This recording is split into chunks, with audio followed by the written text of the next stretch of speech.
La formule « je promets » est une sorte de signe, de symbole. Effectuer ce signe, c'est encourager le locuteur à nous faire confiance.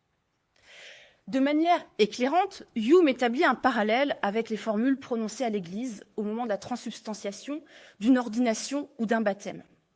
En vertu de sa seule parole, le prêtre transforme le pain et le vin en corps et sang du Christ, donne un sacrement, bref, change la nature et le statut de certains objets et certaines personnes. Ce parallèle doit malgré tout susciter notre suspicion. Aux yeux de Hume, il s'agit de souligner que la formule de la promesse acquiert une efficacité de manière bien mystérieuse. Dire « je promets », c'est effectuer un tour de passe-passe qui transforme le fait en droit, quelque chose d'instable en quelque chose d'irrévocable. En dressant la généalogie de cette formule, Hume démystifie la promesse et nous invite à ne pas prendre l'effet pour la cause. La promesse n'est pas la cause d'un sentiment d'obligation morale, elle n'est que l'effet d'un calcul. La formule « je promets » est la condensation d'un certain nombre d'enseignements tirés d'expériences préalables.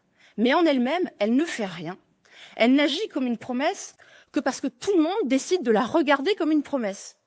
Il faut qu'elle soit vue comme une source d'obligation par l'ensemble des membres de la communauté linguistique pour que cette formule acquiert une valeur normative. La normativité de la promesse est donc purement conventionnelle. C'est précisément sur le peu de place accordée à la confiance que bute l'analyse humienne. C'est le constat dressé par un compatriote de Hume, Thomas Reid, qui montre qu'une telle interprétation conduit au démantèlement de toute stabilité des rapports humains. En effet, Hume est confronté à un problème. D'un côté, la confiance est nécessaire pour que la promesse puisse fonctionner, mais d'un autre côté, elle fait cruellement défaut à la constitution humaine.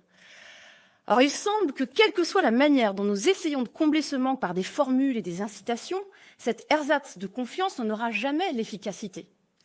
Les perspectives sont tout autres pour Reid, qui explique que la confiance est le penchant naturel de l'esprit humain.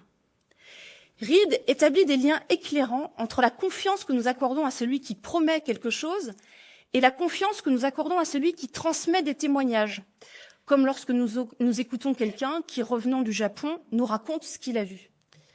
Cette confiance est le versant naturel de la fidélité et de l'honnêteté qu'on attend de celui qui prend un engagement ou qui fait part de certaines informations.